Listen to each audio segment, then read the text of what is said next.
Imagine, like, you really want pizza late at night, but you don't want it to eat, like, cold leftovers, and you don't want to wait for delivery. What if you could just, like, hit print, and a hot slice, like, appears?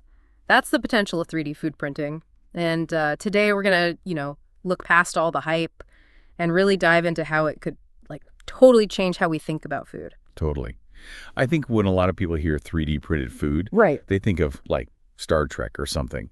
And while it's true that, the tech's still developing, there are already uses for it today, and it's moving incredibly fast. Yeah, yeah. I was reading about how some chefs are using 3D printing to like make these crazy intricate designs, like almost like edible sculptures. And it got me thinking, how does this even work? Like I'm picturing a regular printer, but instead of ink cartridges, it's loaded with like, I don't know, tomato paste and mozzarella. You're not far off. It starts with like a digital blueprint, like you design on your computer. But instead of ink, think of specialized food cartridges, pastes, gels, even powders of edible ingredients.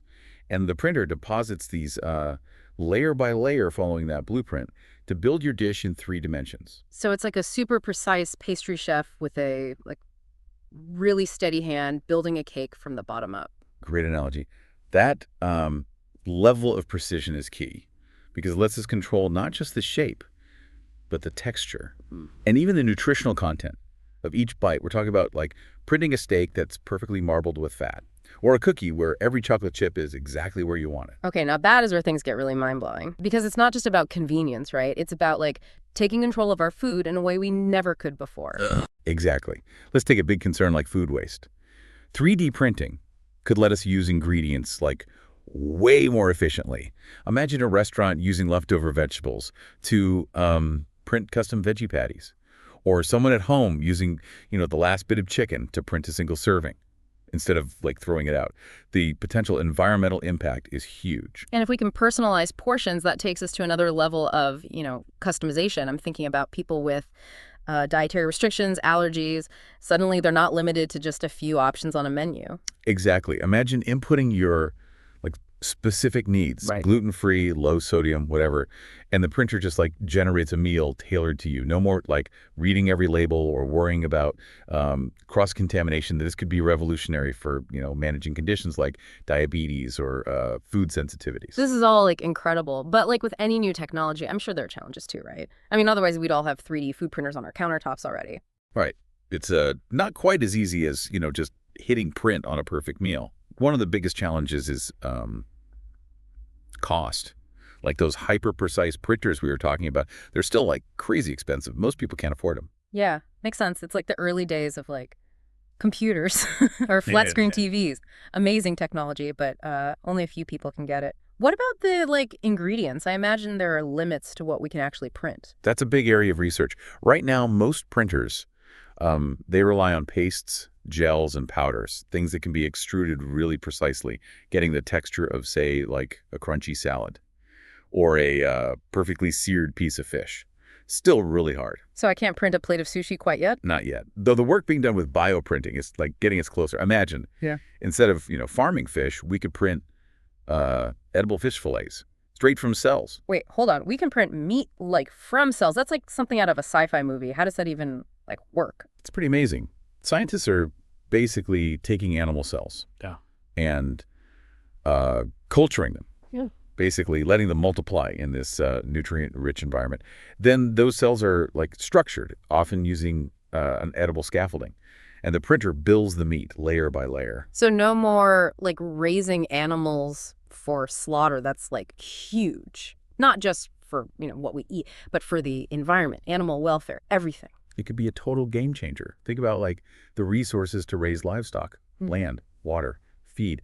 Bioprinting could really reduce how much we rely on traditional agriculture. It could be a much more sustainable way to, produce meat. It's, like, almost hard to grasp. But, of course, with such a big change, there are bound to be, like, ethical questions, right? It's social questions, too. Of course, if bioprinted meat like becomes normal, what happens to farmers and, everyone whose livelihood depends on traditional agriculture? How do we make sure like everyone has access to this technology so it doesn't, make inequality in our food system even worse? These are questions we need to be asking right now. And beyond, just the practical stuff, there's the cultural impact. Food is such a big part of who we are, our traditions, our celebrations. Will printing a steak ever replace, like grilling one with your family and friends? That's interesting. It reminds me of that debate about instant coffee versus, freshly brewed. Convenience is great. But will there be a point where, like, the ritual of cooking, Yeah. that connection to our food, will become less important? I wonder if it could, like, go the other way. Maybe if it makes some parts of cooking easier, 3D printing could free us up to be more creative, to, like, experiment more in the kitchen. I like that.